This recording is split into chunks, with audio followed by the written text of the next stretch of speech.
सबसे मुश्किल काम सबसे पहले। दोस्तों, हम अक्सर अपने कामों में इतनी ज़्यादा उलझे रहते हैं कि हमें पता ही नहीं रहता है कि हमें कौन सा काम पहले करना चाहिए और कौन सा काम बाद में, और कौन सा काम हमारे लिए इम्पोर्टेंट महत्वपूर्ण है और कौन सा नहीं। और बहुत से लोग तो आलस के कारण अपने छोटे छोटे कार्यों को भी टालते रहते हैं, जिससे वे तय समय पर अपने काम को पूरा नहीं कर पाते। अगर आपकी भी समस्या काम को टालने की है या फिर थोड़ा मुश्किल काम को करने से डर लगता है, तो ब्रायन ट्रेसी की लिखी गई पुस्तक सबसे मुश्किल काम सबसे पहले ये आप ही के लिए लिखी गई है। ब्रायन ट्रेसी ने इस बुक का नाम ईट दैट फ्रॉग भी रखा है। बुक में लेखक ब्रायन ट्रेसी कुछ ऐसी आदतों और नियमों के बारे में बताते हैं जिनसे हम अपने कामों को टालने की आदत को दूर कर सकते हैं। साथ ही हमें यह भी पता चलता है कि हमें कौन सा कार्य करने से अधिक परिणाम मिलेंगे और कौन से कार्य से कम परिणाम मिलेंगे। तो आइए जानते हैं सबसे मुश्किल काम सबसे पहले। दोस्तों, सबसे मुश्किल काम सबसे पहले बुक का नाम लेखक ने ईट दैट फ्रॉग रखा है, जो आपको थोड़ा विचित्र लग सकता है। ये नाम लेखक ने एक मुहावरे की तरह लिया है। यहाँ पर फ्रॉग अर्थात मेंढक से तात्पर्य किसी भी मुश्किल काम से है।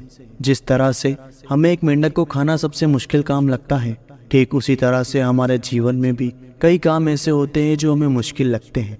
लेखक का कहना है कि हमें सबसे पहले मेंढक को निगल लेना है, अर्थात जो काम हमें सबसे मुश्किल लगता है उसे सबसे पहले कर देना है।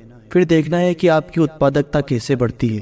यहाँ पर लेखक काम करने के संबंध में 2 नियम बताते हैं। मेंढक निगलने का पहला नियम, अगर आपको 2 मेंढक निगलने हो तो सबसे पहले सबसे बदसूरत मेंढक को निगले। कहने का तात्पर्य ये है कि अगर आपके पास कोई 2 महत्वपूर्ण काम है तो सबसे पहले जो मुश्किल हो और जो अधिक महत्वपूर्ण हो उसे पहले करें। मेंढक निगलने का दूसरा नियम, अगर आपको जिंदा मेंढक निगलना ही है तो बैठकर देखते रहने से कुछ नहीं होगा, कोई फायदा नहीं मिलेगा। कहने का तात्पर्य ये है कि आपको अपने काम को लेकर बैठे नहीं रहना है, उसे तुरंत ही कर देना है। दोस्तों, ब्रायन ट्रेसी की इस पुस्तक में जीवन बदलने वाले कई नियम और आदतें बताई गई हैं। इनमें कुछ महत्वपूर्ण नियमों को हम आपके साथ समरी के रूप में साझा करने वाले हैं, तो इस वीडियो को पूरा जरूर देखें। तो आइए शुरू करते हैं। नंबर 1, दावत की मेज सजा ले, मतलब कि काम की योजना बनाएं।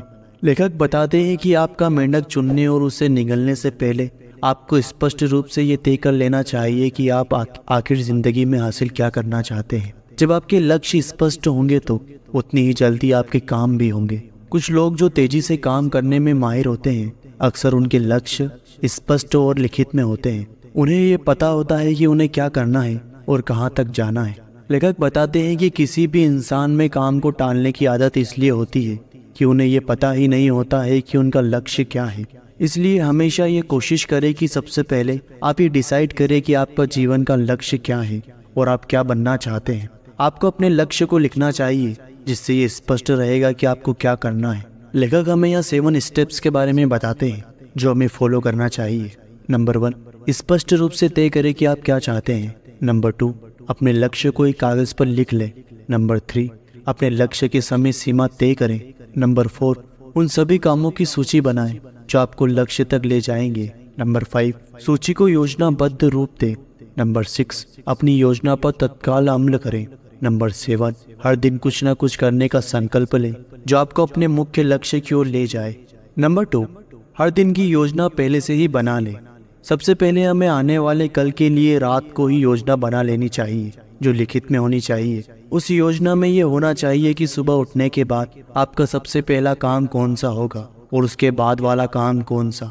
इस तरह से आप 1 साल के लिए, 1 महीने के लिए और 1 सप्ताह के लिए भी उचित योजनाएं बनाकर रख सकते हैं और उन पर काम भी कर सकते हैं। ये सब योजनाएं बनाने में आपको मुश्किल से 10 मिनट का समय ही लगेगा, लेकिन समय का यह छोटा सा निवेश आपके 2 घंटे बचा लेगा, क्योंकि दिन भर आप यूं ही वक्त बर्बाद करेंगे और बेवजह के कामों में उलझे रहेंगे।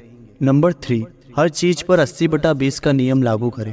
लेखक बताते हैं कि हमारे 100% कामों में से 20% काम ऐसे होते हैं जिनमें हमें 80% परिणाम प्राप्त होते हैं, और बाकी के 80% कार्य ऐसे होते हैं जिनमें हमें मात्र 20% ही परिणाम प्राप्त होते हैं।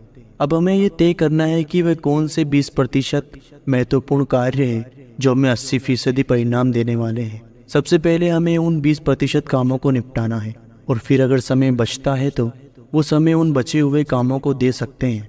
नंबर 4, 3 के नियम पर अमल करें। इस पुस्तक में लेखक बताते हैं कि हमें 3 के नियम पर अमल करना चाहिए। इस वक्त आपके 3 सबसे महत्वपूर्ण बिजनेस या करियर संबंधित लक्ष्य कौन से हैं? इस वक्त आपके 3 सबसे महत्वपूर्ण पारिवारिक या रिश्ते से संबंधित लक्ष्य कौन से हैं? इस वक्त आपके 3 सबसे महत्वपूर्ण आर्थिक लक्ष्य कौन से हैं? इस वक्त आपके 3 सबसे महत्वपूर्ण सामाजिक और सामुदायिक विकास के लक्ष्य कौन से हैं? इस वक्त आपके 3 सबसे महत्वपूर्ण सेहत संबंधित लक्ष्य कौन से हैं? और इस वक्त जीवन में आपके 3 सबसे महत्वपूर्ण समस्याएं और चिंताएं कौन सी हैं? अगर आप उपरोक्त 3 महत्वपूर्ण चीजों को पहचान लेते हैं तो फिर आपके जीवन में चमत्कारिक बदलाव होने वाले हैं, क्योंकि किसी भी फील्ड में 3 ऐसे महत्वपूर्ण कामों को करने से आपको 90% तक परिणाम प्राप्त हो सकते हैं। नंबर 5, अपनी योग्यताएं बढ़ाएं। समय प्रबंधन की एक बड़ी मददगार तकनीक यह है कि आप अपने प्रमुख कामों में बेहतर बनते जाएं। व्यक्तिगत और व्यवसाय बेहतरीन समय बचाने के सबसे महत्वपूर्ण उपयोग में से एक है। आप किसी भी काम को करने में जितने बेहतर होंगे, उसे शुरू करने के लिए उतने ही ज़्यादा प्रेरित अपने आप को महसूस करेंगे। आप काम में जितने बेहतर होंगे, आपके अंदर उतना ही ज़्यादा उत्साह और ऊर्जा होगी। आपको अपने महत्वपूर्ण कामों की सूची बनाकर उसे हर दिन बेहतर करने का प्रयास करना चाहिए। अगर आप हर दिन किसी चीज़ को थोड़ा थोड़ा भी सीखते हैं तो एक दिन ऐसा आएगा कि आप उस चीज़ में मास्टर बन जाएंगे। फिर वो काम आपके लिए बहुत ही आसान हो जाएगा। नंबर 6, काम में जुटने के लिए खुद को प्रेरित करें। जब भी आप किसी काम में जुट जाएं तो फिर पीछे ना हटें या फिर उसे बीच में ना छोड़ें।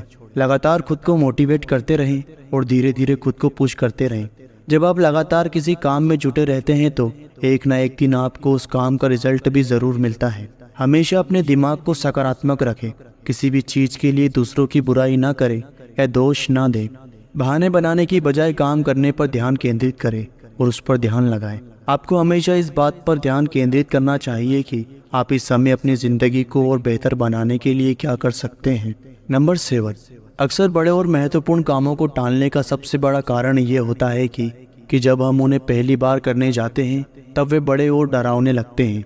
अगर आपको भी ऐसा लगता है तो आपको उन बड़े कामों को छोटे छोटे टुकड़ों में बांट लेना चाहिए और एक बार में एक ही छोटे टुकड़े को करने का संकल्प लेना चाहिए।